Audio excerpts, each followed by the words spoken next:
నమస్తే, నేను మీ JK. Welcome to Hasa TV. National highway 16 Kolkata Chennai మీద కొత్త బైపాస్ రోడ్డు, 6 వరుసల బైపాస్ రోడ్డును అయితే నిర్మించారు. అది ఇటీవలే ప్రారంభమైంది. అధునాతన సదుపాయాలతో నిర్మించినటువంటి ఈ యొక్క చిలకలూరిపేట బైపాస్ మీద దాని గురించి వివరాలు ఈ వీడియో ద్వారా పూర్తిగా వివరిస్తాను.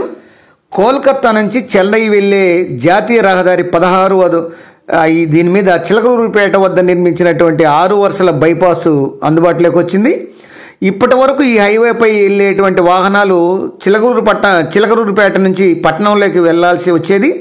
దీనికి ప్రత్యామ్నాయంగా 16.38 కిలోమీటర్ల మేర 6 వరుసలతో ఈ జాతీయ రహదారుల ప్రాధికారిక సంస్థ అయినటువంటి NHAI ఈ బైపాస్ను నిర్మించింది.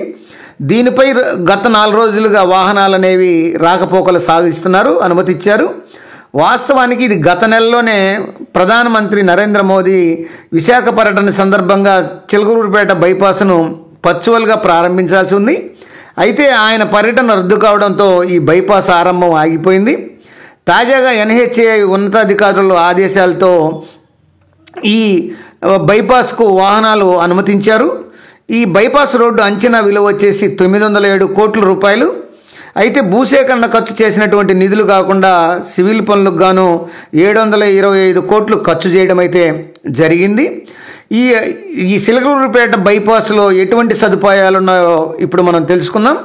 ఒక అధునాతన సదుపాయాలతో ఈ బైపాస్ రోడ్డు నిర్మించారు. ఈ బైపాస్లో అనేక అధునాతన సదుపాయాలు ఉన్నాయి.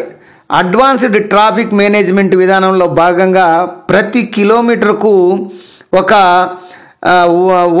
ఓసీసీ యొక్క అంటే సీసీ కెమెరాలను ఏర్పాటు చేశారు. ఈ హైవేలో స్పీడ్ కెమెరాలతో పాటు స్పీడ్ డిస్ప్లేలను కూడా ఏర్పాటు చేశారు.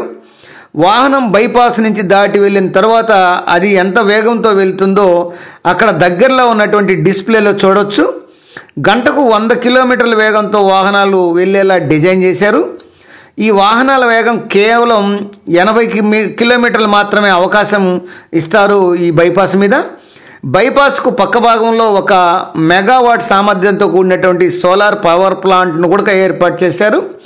దీని ద్వారా ఉత్పత్తి అయ్యేటువంటి విద్యుత్తును గ్రిడ్కు అనుసంధానం చేశారు. ఈ బైపాస్లు వినియోగించేటువంటి లైటింగు ఇతర అవసరాలకు విద్యుత్తును వినియోగిస్తారు. అది ఫ్రెండ్స్, ఈ చిలకలూరిపేట బైపాస్ యొక్క ప్రాధాన్యత, దాని యొక్క ముఖ్యమైన అధునాతన టెక్నాలజీ గురించి ఈ వీడియోలో వివరించాను.